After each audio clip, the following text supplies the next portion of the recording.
केंद्र सरकार ने दिल्ली सरकार की महत्वाकांक्षी योजना राशन की डोर स्टेप डिलीवरी पर शुरू होने से पहले ही रोक लगा दी है।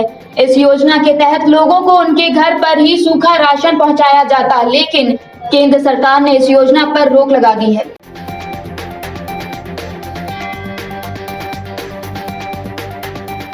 उत्तर प्रदेश के मुख्यमंत्री ने कहा, राज्य में आप कहीं से भी घुसेंगे तो रात में उत्तर प्रदेश का हर गांव जगमगाता हुआ दिखाई देगा। ये नए उत्तर प्रदेश की नई तस्वीर है, ये बदलता हुआ प्रदेश है। आज के राज्य में 17 नए एयरपोर्ट का निर्माण हो रहा है। आज राज्य में 17 नए एयरपोर्ट का निर्माण हो रहा है।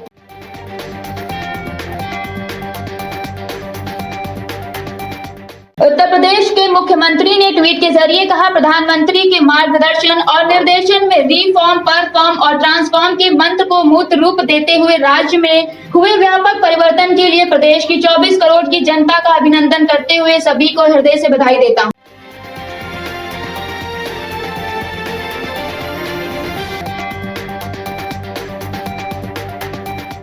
उत्तर प्रदेश की पूर्व मुख्यमंत्री मायावती ने यूपी सरकार के 4 साल पूरे होने पर की जा रही प्रेस वार्ता और कार्यक्रमों पर सवाल खड़े करते हुए ट्वीट करके लिखा कि जो खर्चे बड़े बड़े विज्ञापन और प्रेस वार्ताओं के लिए किए जा रहे हैं, वही अगर गरीब जनता को लाभ देते तो अच्छा होता।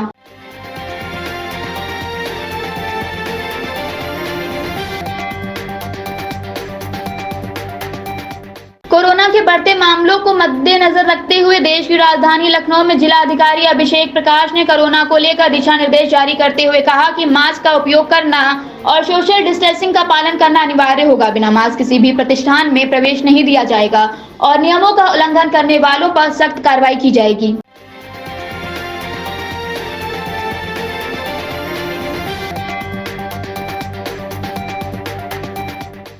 AIMIM के चीफ असुद्दीन ओवैसी को लगा बड़ा झटका। पश्चिम बंगाल विधानसभा चुनाव के दौरान ही उनकी पार्टी के बंगाल संयोजक जमीर उल हसन ने पार्टी छोड़ दी है। इसके साथ ही कहा जा रहा है कि अब वह स्वतंत्र पार्टी इंडियन नेशनल लीग में शामिल होंगे।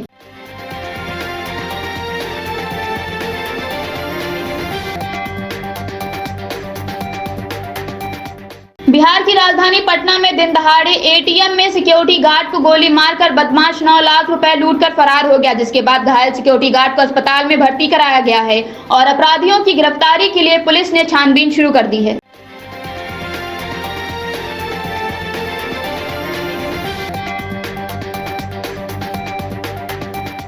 उत्तराखंड सीएम के फटी जींस वाले बयान पर मध्य प्रदेश कृषि मंत्री कमल पटेल ने कहा, भारत में माता बहनों का सम्मान किया जाता है, उनकी रक्षा सम्मान हम सभी की जिम्मेदारी है। जिस प्रकार हम अपने बच्चों को फटे कपड़े नहीं पहनाते, इसी तरह किसी को नहीं पहनाने चाहिए जिसे कोई गलत नजर से नहीं देखे।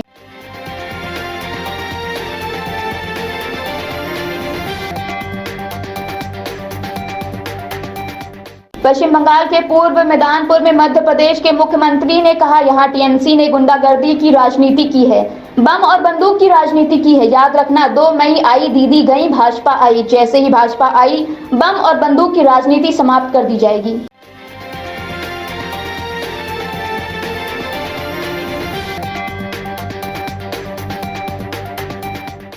हरियाणा में रोहिंग्या मुसलमानों के फिर से बचने पर हरियाणा के गृह मंत्री ने कहा, उनके बारे में जानकारी इकट्ठा की जा रही है, आगे कार्रवाई की जाएगी। निश्चित तौर पर भारत एक धर्मशाला तो नहीं है, जिसका दिल करे वो यहां आकर रुक जाए और ठहरने लग जाए, उसका हम इंतजाम करेंगे।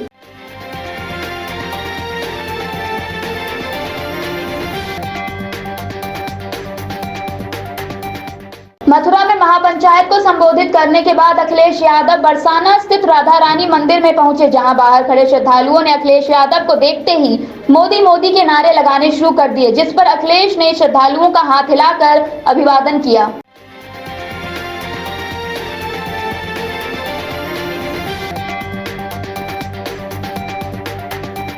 भुवनेश्वर में भारतीय किसान यूनियन के नेता राकेश टिकैत ने कहा, सरकार को MSC पर कानून बनाना पड़ेगा, कृषि कानून को वापस लेना पड़ेगा। बहुत से नए बिल लेकर आ रहे हैं, उन पर सरकार को बात करनी हो। यह लुटेरों की सरकार है, ये देश में नहीं रहेगी, इनको जाना पड़ेगा।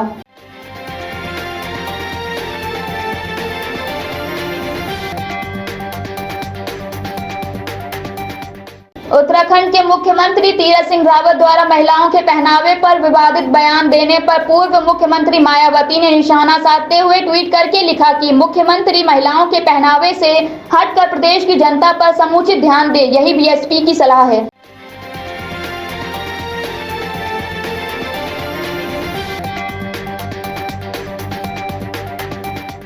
महाराष्ट्र में कोरोना की बढ़त को देखते हुए मुख्यमंत्री उद्धव ठाकरे ने दिशा निर्देश जारी करते हुए कहा कि ड्रामा थिएटर और ऑडिटोरियम 50% क्षमता के साथ चलाया जाएगा और बिना मास्क के किसी को भी प्रवेश नहीं दिया जाएगा।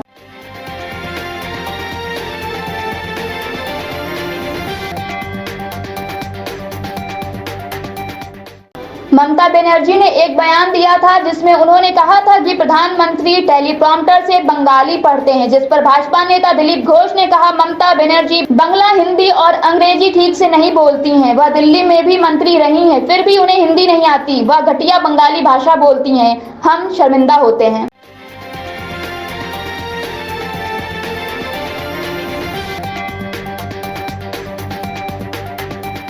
पंजाब में कोरोना मामलों की संख्या को बढ़ता हुआ देख मुख्यमंत्री कैप्टन अमरिंदर सिंह ने सभी जिलों को डीसी, एसएसपी और वरिष्ठ स्वास्थ्य अधिकारियों के साथ वर्चुअल बैठक करके कहा कि कोविड प्रोटोकॉल का सख्ती से पालन किया जाए और इसके साथ ही सिनेमा हॉल में सिर्फ 50% लोगों को ही एंट्री और मॉल में 100 से अधिक लोगों को आने से रोका जाए।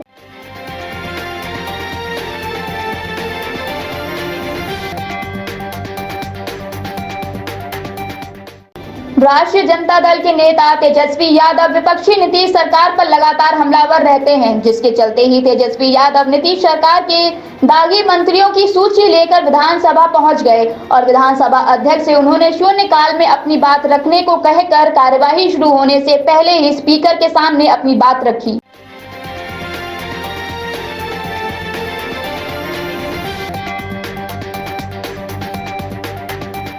चीन से तनाव के मध्य अमेरिकी रक्षा मंत्री लॉयड ऑस्टिन शुक्रवार को 3 दिनों के भारत दौरे पर पहुंचे। नई दिल्ली अंतर्राष्ट्रीय हवाई अड्डे पर उनका जोरदार स्वागत हुआ।